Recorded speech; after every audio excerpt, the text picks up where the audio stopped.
اینجا سرزمین خورشید و بلوط است، جایی که اصالت کهن با نگاه فردا در هم می‌آمیزد. از دل پارک علم و فناوری یاسو در پویش ملی نوآفرین صنعت‌ساز هسته‌های نوآور و فناور گرد هم آمدند. و این چنین گروه فناوری فرهنگی امید شکل گرفت. ایل مارکت، فروشگاه آنلاین صنایع دستی و بومی.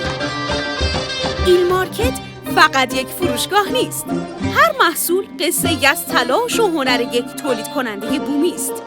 ما واسطه ها را حذف کرده ایم تا شما اصالت را منصفانه بخرید و هنرمندان ایرانی سهم واقعی خود را دریافت کنند. با ایل مارکت اصالت ایرانی را به خانه ببرید.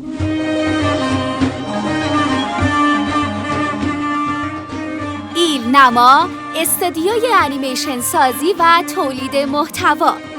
ایل نما، استودیوی انیمیشن سازی بومی ایران، جایی که فرهنگ و سنت‌های اصیل به زبان تصویر روایت می‌شوند.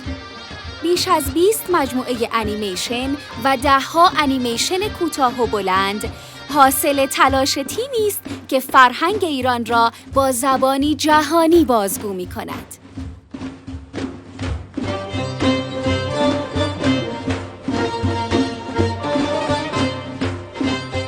وب نرم افزار جامع سرود مدارس، بستری برای آموزش، جشنواره و آرشیو کامل سرودهای رسمی کشور. از آموزش توسط اساتید برجسته تا ارائه ادوات اجرای سرود، همه در یک سامانه برای یک پارچه سازی و توانمندسازی گروه‌های سرود سراسر کشور.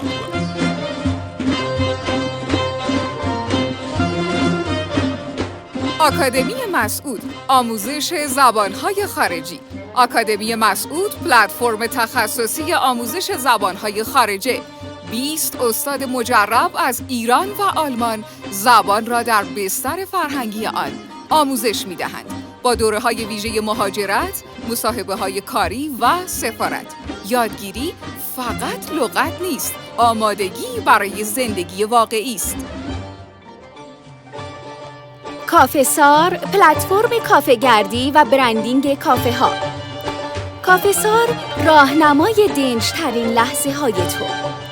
از قهوه تخصصی تا جشن تولد خودمونی، اینجا پاتوق جدیدت رو پیدا می‌کنی.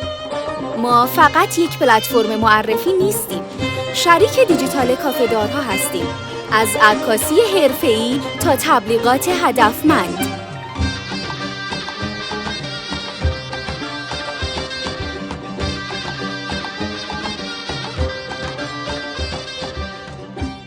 باشگاه سخنوران ادیب، یک استارتاپ فرهنگی نوآور در پارک علم و فناوری کهگیلویه و بویراحمد.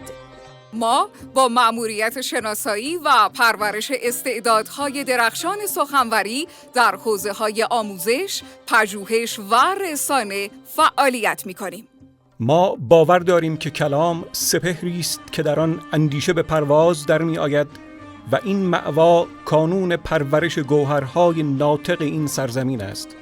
هدف ما تربیت سخنوران متخصص و اثرگذار است تا به عنوان سرمایه‌های انسانی ارزشمند در خدمت پیشرفت فرهنگی و اجتماعی جامعه قرار گیرند.